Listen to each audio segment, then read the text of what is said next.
Hello friends, चलिए आज की क्लास शुरू करते हैं। ये हमारी बीएनएसएस की थर्ड क्लास है। आज की क्लास में हम देखेंगे, गिरफ्तारी के बारे में जानेंगे कि गिरफ्तारी कैसे की जाएगी, अगर करनी है कौन कौन गिरफ्तारी कर सकता है। आप ये भी जानोगे कि जो व्यक्ति किसी भी पुलिस की जॉब में नहीं है, किसी भी मजिस्ट्रेट की जॉब में नहीं है, वो भी गिरफ्तारी कर सकता है। ठीक, इसके अलावा जिसको गिरफ्तार किया उसके क्या हक बनते हैं, क्या अधिकार बनते हैं, क्या तलाशी, कब मेडिकल। यानी कि अगर आप एसआई की तैयारी करने जा रहे हो तो आज की क्लास में जो कॉन्सेप्ट हैं, यानी कि जो आपको समझ बनानी है कि कैसे होगी क्या, वो बहुत ज़रूरी हैं। और मैंने शुरुआत में ही आप लोगों को बताया है कि शुरुआत की 3 या 4 क्लासेज कॉन्सेप्ट के हिसाब से बहुत ज़रूरी हैं, वो आपको पता ही होने चाहिए। ठीक है, तो चलिए स्टार्ट करते हैं। अध्याय 3 न्यायालयों की शक्ति से संबंधित है, वहाँ से शुरू करते हैं। इसकी धारा 20 का है। सबसे पहले तो यही जानेंगे कौन सा न्यायालय कहाँ तक दंड दे सकता है। ठीक, तो सबसे पहले ये जानोगे कि न्यायालय जिनके द्वारा अपराध विचारणी है, यानी दांडिक न्यायालय कौन कौन है। 20 का में यह बताएगा कि कौन कौन से न्यायालय हैं जिनकी यह अधिकारता है कि वो दंड दे सकते हैं। तो भारतीय न्याय संहिता बीएनएस की ये बात कर रहा है, क्योंकि बीएनएसएस जो है ना वो प्रक्रिया संहिता है। वो ये नहीं बताती है कि ये अपराध किया तो ये अपराध होगा कि नहीं होगा, या इसके लिए क्या दंड होगा। वो ये बताती है कि अगर बीएनएस के तहत किसी ने कोई अपराध किया तो उस व्यक्ति की गिरफ्तारी कैसे हो, कौन दंड देगा, किसके पास क्या शक्तियां, ये पूरा प्रोसेस है इसमें। ठीक है, तो भारतीय न्याय संहिता के अधीन किसी अपराध का विचारण निम्नलिखित न्यायालयों के द्वारा किया जा सकेगा। कौन कौन से न्यायालय हैं? सबसे ऊपर तो राज्य में हाई कोर्ट है आपका, उसके जस्ट नीचे सेशन न्यायालय है, और उसके जस्ट नीचे फिर बहुत सारे अधीनस्थ न्यायालय हैं। लास्ट क्लास में आपको बताया था कौन कौन से हैं। मुख्य न्यायिक मजिस्ट्रेट का न्यायालय, प्रथम श्रेणी के मजिस्ट्रेट का न्यायालय, द्वितीय श्रेणी के मजिस्ट्रेट का न्यायालय।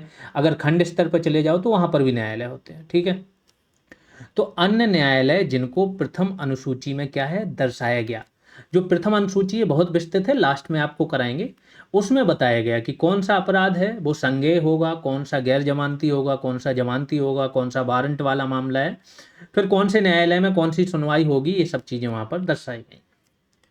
अब आते हैं, एक यहाँ पर अपवाद डाल दिया है कि बीएनएस की धारा कौन सी 64 किससे संबंधित है? बलात्कार संघ से संबंधित धाराएं हैं, या स्त्री के खिलाफ जो यौन अपराध होते हैं उससे संबंधित ये सारी धाराएं हैं। 64, 5, 6, 7, 8, 9, 70 और 71। अगर ये अपराध किसी ने किए हैं तो उस व्यक्ति के मामले का विचारण उसी न्यायालय में किया जाएगा, यथासाध्य लगा है। यानी कि ये आपका 100% नहीं है, कोशिश की जाएगी जो साधन संसाधन है। तो यथासाध्य ऐसे न्यायालय द्वारा किया जाएगा जिसमें महिला पीठासीन हो, यानी जिसकी हेड महिला हो। आगे चलते हैं, धारा 22(1) हाई कोर्ट विधि द्वारा प्राधिकृत कोई भी दंड दे सकता है। यानी कि हाई कोर्ट जो कानून में कोई भी दंड हो, चाहे वो मृत्युदंड हो, आजीवन कारावास हो, हाई कोर्ट कोई भी दंड दे सकता है, क्योंकि हाई कोर्ट तो खुद में एक संवैधानिक न्यायालय है। तो यहाँ तो कोई रोक टोक है ही नहीं। ठीक, धारा 22(2) सेशन न्यायाधीश के बारे में बताता है कि या तो सेशन न्यायाधीश हो या अपर सेशन न्यायाधीश हो, एडिशनल सेशन न्यायाधीश, यह कोई भी दंड दे सकता है। लेकिन अगर इसने कोई मृत्युदंड दिया है तो फिर इस मृत्युदंड को चुनौती दी जाएगी हाई कोर्ट में। जब हाई कोर्ट अभिपुष्ट कर देगा तभी उस व्यक्ति को या किसी भी व्यक्ति को मृत्युदंड दिया जाएगा। यानी कि बाकी सारे जो भी दंड ये देगा उनमें कोई दिक्कत नहीं है, लेकिन अगर मृत्युदंड दिया है तो हाई कोर्ट में जाएगा ये मामला, और वहां से अभिपुष्टि हो जाएगी तो ही मृत्युदंड का क्रियान्वयन होगा। ये है सेशन न्यायाधीश और अपन सेशन न्यायाधीश का शक्तियां। आगे धारा 23(1) अब आ जाते हैं सेशन न्यायाधीश से नीचे। जो मुख्य न्यायिक मजिस्ट्रेट का न्यायालय होता है वह मृत्यु, आजीवन कारावास या 7 वर्ष से अधिक के कारावास, इनको छोड़कर, यानी सिंपल है 7 वर्ष से अधिक का जो कारावास हो या उससे बड़ा कोई दंड हो, इनको छोड़कर अन्य कोई भी दंड दे सकता है। और ध्यान रखना इन सारी चीजों से क्वेश्चंस आपके बनते हैं। धारा 23(2) अब मुख्य न्यायिक मजिस्ट्रेट से नीचे आते हैं, वो है प्रथम वर्ग न्यायिक मजिस्ट्रेट। तो प्रथम वर्ग का जो मजिस्ट्रेट है इसके न्यायालय क्या है, 3 वर्ष तक का कारावास या फिर 50,000 तक का जुर्माना या दोनों या सामुदायिक सेवा का ही दंड दे सकता है। यानी उन्हीं मामलों की सुनवाई करेगा जिसमें इतने दंड का प्रावधान है। नहीं तो अगर इससे ऊपर हुआ तो यहाँ चला जाएगा ये मामला, और इससे ऊपर हुआ तो और ऊपर चला जाएगा। आगे चलते हैं। धारा 23(3) जो द्वितीय श्रेणी का न्यायिक मजिस्ट्रेट होता है, इनका न्यायालय क्या कर सकता है, 1 वर्ष तक का कारावास या 10,000 तक का जुर्माना या दोनों या सामुदायिक सेवा का दंडादेश दे सकेंगे। इससे ऊपर का ये नहीं दे सकेंगे। फिर 24(1) क्या बोलता है, धारा ध्यान रखना, धाराएं ध्यान रखना और धाराओं से ज़्यादा कॉन्सेप्ट ध्यान रखना। अगर जुर्माना देने में किसी व्यक्ति को सपोज करो सजा दे दी गई है, कारावास प्लस जुर्माना, और जुर्माना देने में ये व्यक्ति नहीं दे पा रहा है, तो फिर इसको सजा होगी और जुर्माना के बदले भी कुछ सजा होगी, लेकिन वो 1/4 से अधिक नहीं होगी। जो इसकी कुल सजा है उसके 1/4 से अधिक नहीं होगी। तो यही लिखा है, जुर्माना देने में व्यतिक्रम होने पर कारावास का दंडादेश, धारा 24(1) के अधीन। धारा 25(1) बहुत इंपॉर्टेंट है, समझ लो। सपोज करो एक व्यक्ति ने कई सारे जुर्म किए, एक ही क्राइम करते समय कई धाराओं में क्राइम रजिस्टर हो जाता है। कोई एक क्राइम कर रहा है व्यक्ति, सपोज करो व्यक्ति गया, उसने क्या की, चोरी की, चोरी करने के पर्पज से गया, चोरी करने के पर्पज से जाएगा, घर में घुसेगा, मारपीट करेगा तो मारपीट की धारा लग जाएगी, गृह भेदन की धारा लग जाएगी, उसका गृह भेदन भी किया, इसके बाद चोरी की धारा लग जाएगी। अगर मारपीट इतनी ज़्यादा है कि उस व्यक्ति को आपने बहुत ज़्यादा अपहानि कर दी, अटेम्प्ट टू मर्डर का केस लग जाएगा। ये सारे केस लग गए, सारी धाराओं में उस पर केस चलेगा। और फाइनली कोर्ट एक मामले में सज़ा नहीं देता है, एक मामला नहीं बोलता है, कोर्ट वहाँ पर देखेगा कि आप कौन कौन सी धाराओं में दोषी हो, और हर धारा में जिसमें भी वो दोषी होगा सबके लिए सज़ा सुनाएगा। तो सपोज करो एक के लिए 1 साल, दूसरे के लिए 2 साल, तीसरे के लिए 3 साल, चौथे के लिए 5 साल और लास्ट सज़ा 7 साल की इसको सुनाई। तो कोर्ट ये भी डिसाइड करेगा कि ये जो सज़ाएं हैं वो क्रमानुसार चलेंगी, यानी कि पहले एक सज़ा चलेगी, फिर अगली सज़ा तब काउंट होगी जब ये ख़त्म हो जाएगी, या फिर एक साथ चलेंगी। एक साथ चलेंगी तो उसको केवल 7 साल ही गुजारने पड़ेंगे। अगर एक क्रमानुसार चलेंगी तो पहले 1 साल की सज़ा कटेगी, फिर 1 से शुरू होगा, 1 और 2 साल फिर काटेगा, फिर उसकी शुरू से शुरुआत होगी, फिर 3 साल। तो ऐसे जोड़ोगे 3 3 6 5 11 और 7 18 साल की सज़ा हो गई। तो ये कोर्ट के ऊपर है कि वो डिसाइड करे, यही यहाँ पर लिखा है। जब कोई अपराधी एक ही विचारण में कई अपराधों में दोष सिद्ध होता है तो न्यायालय डिसाइड करेगा कि सभी अपराधों का दंड साथ साथ या क्रमानुसार चलेगा। अब यहाँ पर कुछ शर्तें दी हैं जहाँ से आपका क्वेश्चन आ सकता है।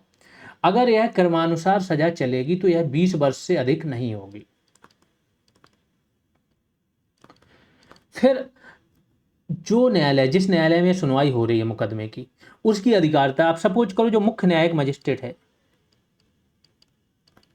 मुख्य न्यायिक मजिस्ट्रेट को 7 वर्ष तक की सजा देने का है, तो वो क्या करेगा, इसकी जो अधिकारिता इससे डबल 14 वर्ष तक का क्रमानुसार सजा दे सकता है, इससे ऊपर नहीं। या जो प्रथम श्रेणी का मजिस्ट्रेट है वो 3 वर्ष तक की ही सजा दे सकता है। तो फिर अगर ये जो क्रमानुसार भी चलेगा, सपोज करो एक को एक मामले में 1 वर्ष दे दी, दूसरे मामले में 1 वर्ष दे दी, तीसरे मामले में इसने 2 वर्ष दे दी, चौथे मामले में इसने फिर से 2 वर्ष दे दी और 5वें मामले में फिर से 1 वर्ष दे दी, तो टोटल ये कितनी हो गई आपकी, 7 वर्ष। तो ये इनको अधिकार नहीं है क्रमानुसार चलाने का। ये जो सजा देंगे ज़्यादा से ज़्यादा, इनकी जो अधिकारिता है 3 वर्ष की, इससे ज़्यादा क्रमानुसार चलेगी तो 6 वर्ष हो सकेगी। वही लिखा है कि क्रमानुसार में यह 20 वर्ष से अधिक नहीं होगा और न्यायालय की जो अधिकारिता है उससे दोगुने से अधिक नहीं होगा। आगे चलते, धारा 26(1) हाई कोर्ट या राज्य सरकार इस संहिता का मतलब BNSS के अधीन जो भी पदाधिकारी हैं, जो हाई कोर्ट की शक्तियां हैं जिनकी नियुक्ति या शक्तियां देने की, वो हाई कोर्ट, और जो राज्य सरकार की हैं, जैसे राज्य सरकार किनका, कार्यपालक मजिस्ट्रेटों की नियुक्ति करता है, पब्लिक प्रोसिक्यूटर की नियुक्ति करता है, तो ठीक है। तो इस संहिता के अधीन पदाधिकारियों को शक्तियां प्रदान कर सकेंगे। 26(1) के द्वारा शक्तियां दी जाती हैं और 28(1) के द्वारा वापस ले ली जाती हैं, कि हाईकोर्ट या राज्य सरकार जिस भी व्यक्ति से जो शक्तियां दी गई वापस लेना चाहे ले सकता है, जो भी उनके शक्तियों में आता है। मतलब अब सपोज करो जिन व्यक्तियों की नियुक्ति या शक्तियां वापस लेना हाई कोर्ट के अंडर आता है, उन्हीं की लेगा। ये नहीं है कि हाई कोर्ट क्या करेगा कि इनको हटा देगा सरकार वालों को, है ना, या सरकार किसी जुडिशियल व्यक्ति को हटा देगी, वो नहीं होगा। अध्याय 4, वरिष्ठ पुलिस अधिकारियों की शक्तियां, मजिस्ट्रेट तथा पुलिस को सहायता। बहुत इंपॉर्टेंट अध्याय है, समझ लो क्या है। धारा 30, धाराएं यहाँ से बहुत आती हैं तो धारा भी याद रखना। जो थाने का भार साधक अधिकारी, मतलब जिसके पास चार्ज है, वो कौन होता है? थाना इंचार्ज या एसएचओ बोलते हैं उसको, ठीक है। तो थाने का भार साधक अधिकारी, इससे वरिष्ठ कोई भी अधिकारी होगा। तो इससे वरिष्ठ एसएचओ क्या होता है? इंस्पेक्टर रैंक का होता है। और इससे वरिष्ठ क्या हो गया? डीएसपी। और उसके ऊपर तो फिर बहुत सारे होते हैं, एसपी वगैरह, एएसपी वगैरह, ठीक है। तो थाने के भार साधक अधिकारी से वरिष्ठ अधिकारी उन सभी शक्तियों का प्रयोग कर सकेंगे। कहाँ पर? वो के अपने क्षेत्र में, मतलब डीएसपी है तो डीएसपी के क्षेत्र में 4 थाने आए, ठीक है, सपोज करो।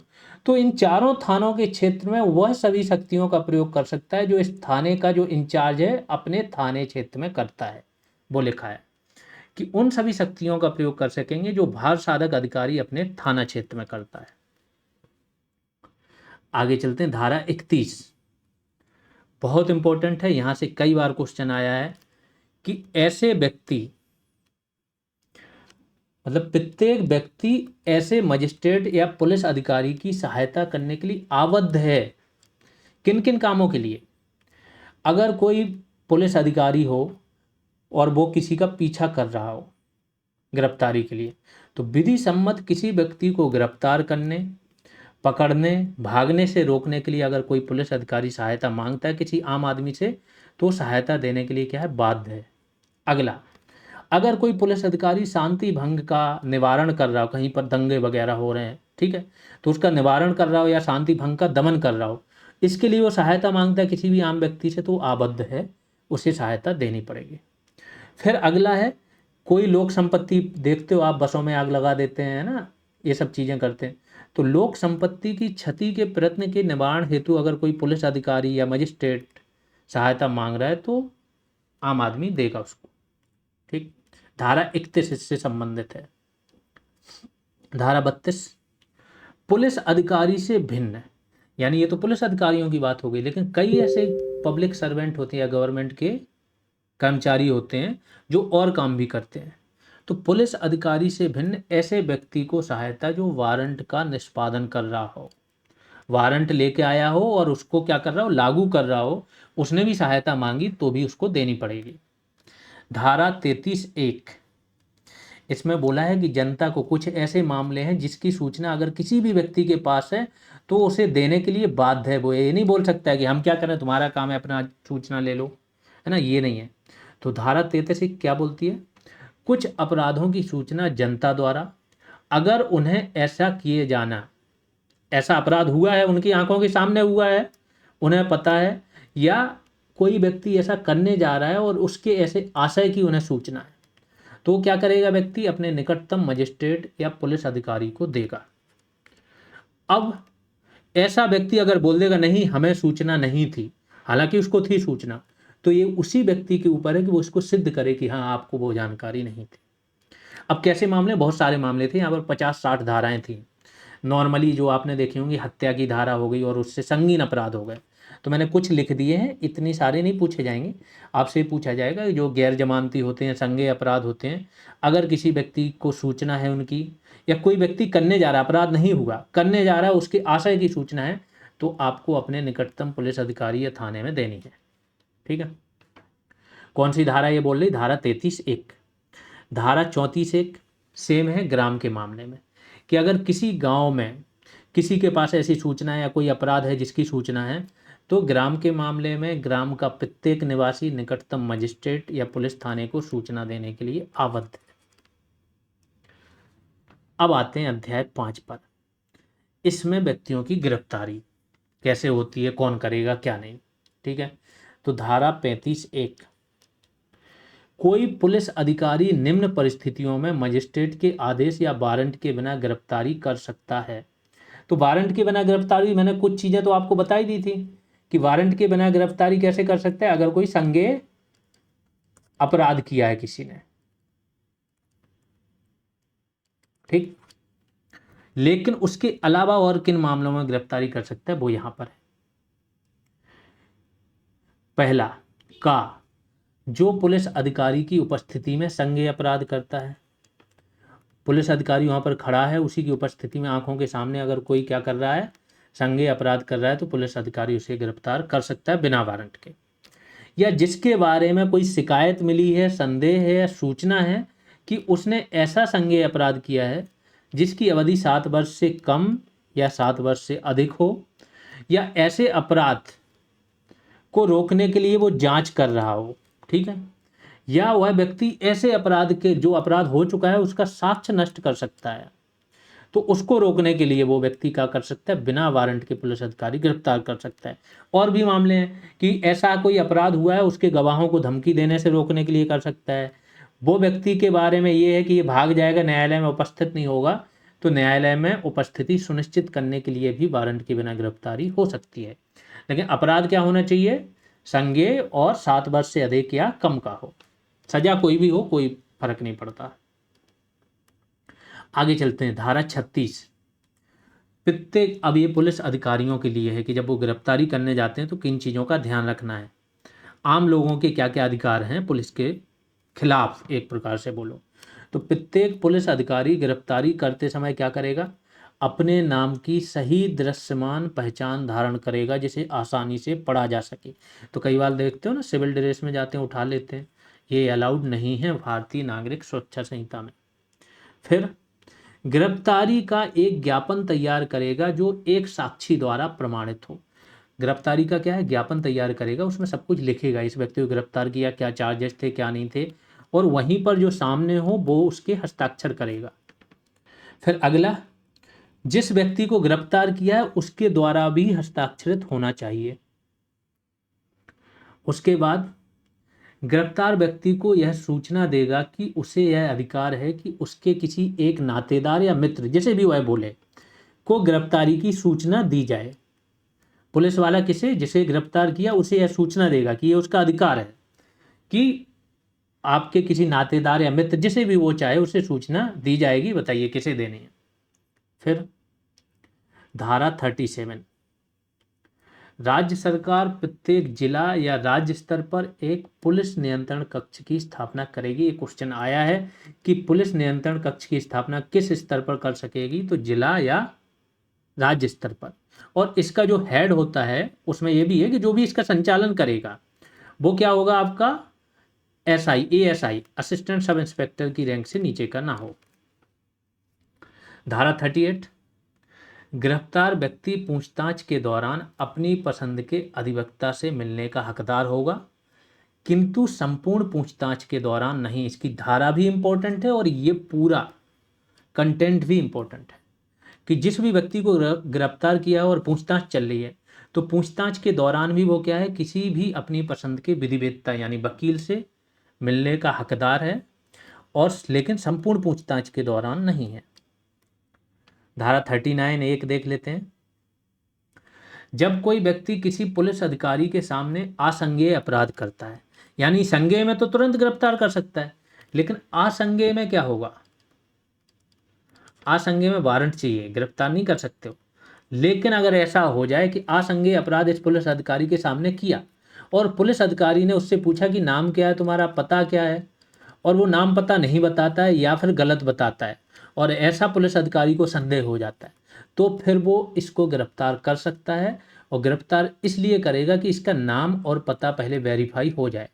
एक बार जब ये वेरीफाई हो जाएगा फिर इसको जमानत पर या बॉन्ड पर छोड़ा जा सकता है। मतलब पुलिस वालों को सीधी बात है, इतनी शक्तियां दे दी गई कि ये सारी चीज़ें धरी रह जाती हैं। अब वो बोल देगा कि नाम पता सही नहीं बता रहा है, तो क्या आपके पास प्रूफ है कि सही बता रहा था कि नहीं बता रहा था, है ना। गिरफ्तार तो कर ही लिया बिना वारंट के। तो जब कोई व्यक्ति किसी पुलिस अधिकारी के सामने क्या करता है, असंज्ञेय अपराध करता है तथा नाम या पता पूछने पर नहीं बताता है या गलत पता बताता है, तब पुलिस अधिकारी उसे गिरफ्तार कर सकता है, जिससे कि उसका नाम या पता निश्चित किया जा सके। उसके पश्चात उसे बॉन्ड पर या जमानत पत्र पर छोड़ा जा सकता है। धारा 40 एक देख लेते हैं, बहुत इंपॉर्टेंट धारा, यहाँ से भी क्वेश्चन आया है। ये प्राइवेट व्यक्ति, मतलब किसी भी आम आदमी को भी गिरफ्तारी का क्या अधिकार दिया गया। इसलिए अमित शाह ने बोला था कि ये पिछली वाली जो थी वो थी दंड संहिता, वो दंड देने की बात करती थी। ये है न्याय संहिता, ये न्याय देने की बात कर रही है। ठीक है, तो अगर कोई प्राइवेट व्यक्ति किसी ऐसे व्यक्ति को जो उसकी मौजूदगी में कोई अजमानती है जिसमें जमानत ना हो या संज्ञेय अपराध करता है, एक व्यक्ति उसके सामने कोई दूसरा व्यक्ति क्या कर रहा है, ऐसा अपराध कर रहा है जो गैर जमानती हो या संज्ञेय हो, ठीक है, या फिर उसको पता हो कि ये उद्घोषित क्या है, अपराधी है, मतलब पहले से ही इसके ऊपर क्या है, अपराध सिद्ध हो चुका है, तो उद्घोषित या तो अपराधी हो या उसके सामने कोई अपराध कर रहा हो जो कि अजमानती और संज्ञेय हो, तो इसे गिरफ्तार कर सकता है। गिरफ्तारी के 6 घंटे के अंदर इसे क्या करना होगा, निकटतम थाने को या पुलिस अधिकारी को सुपुर्द करना होगा। ठीक, तो कोई प्राइवेट व्यक्ति किसी ऐसे व्यक्ति को जो उसकी मौजूदगी में अजमानती और संज्ञेय अपराध करता है या वह उद्घोषित अपराधी है, अगर अपराध नहीं करता है तो पहले से ही घोषित अपराधी है, उसे कोई भी व्यक्ति गिरफ्तार कर सकता है या करवा सकता है।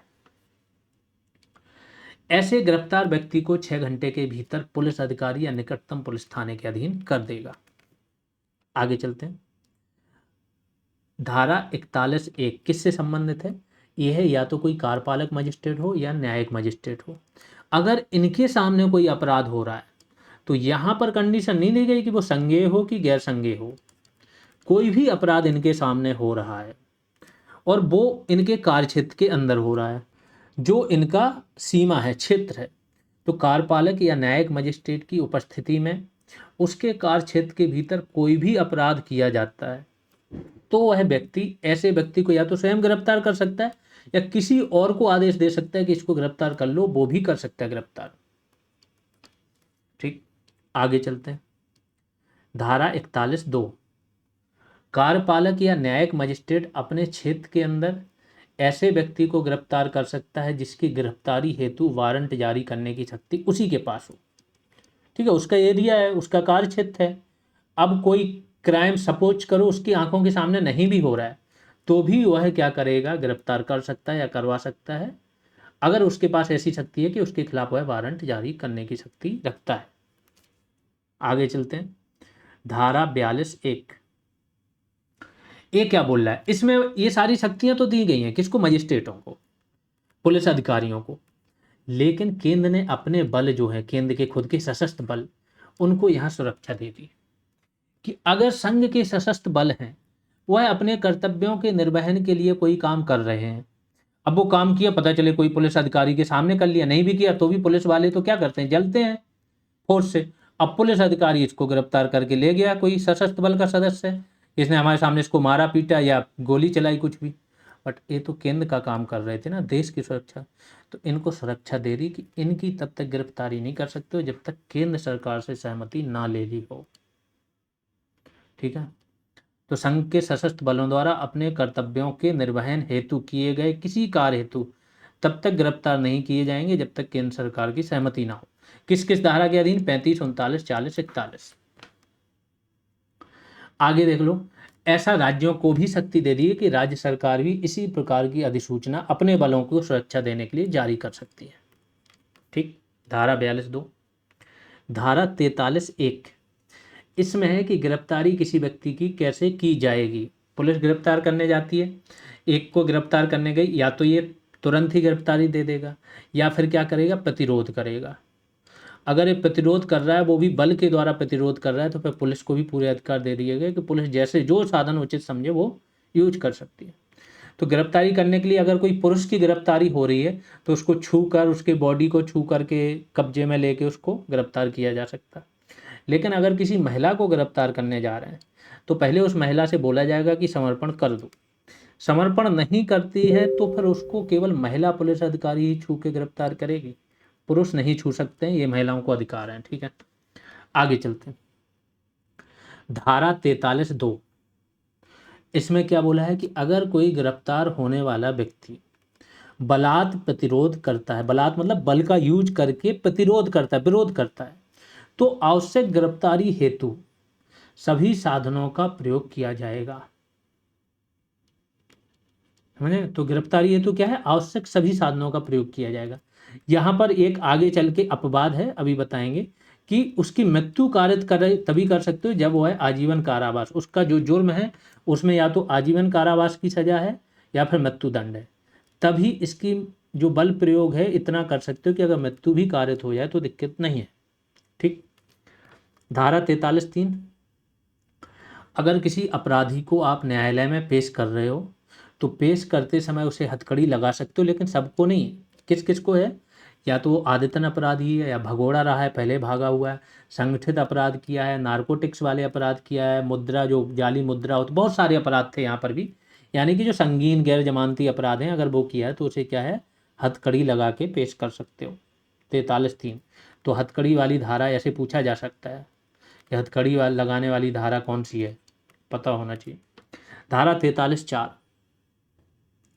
जिस पर मृत्यु या आजीवन कारावास से दंडनीय अपराध नहीं बनता है उसको अगर गिरफ्तार करने गए हैं तो बल प्रयोग करते समय पुलिस को मृत्यु कारित करने का अधिकार नहीं है। हालांकि बाबा जी की पुलिस से बोल देती है कि इसने भी तो गोली चलाई थी, तो सपोज करो कोई चोरी का अपराधी है तो इस पर तो आजीवन कारावास या मृत्युदंड नहीं बनता है। अब ये क्या करेगा, भागेगा।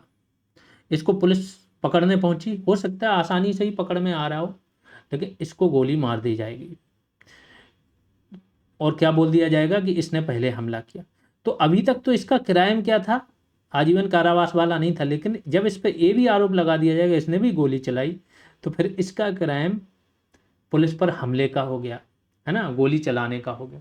तो फिर पुलिस क्या अपनी सुरक्षा में जवाबी कार्रवाई करके इनको ढेर कर सकती है, यही होता है।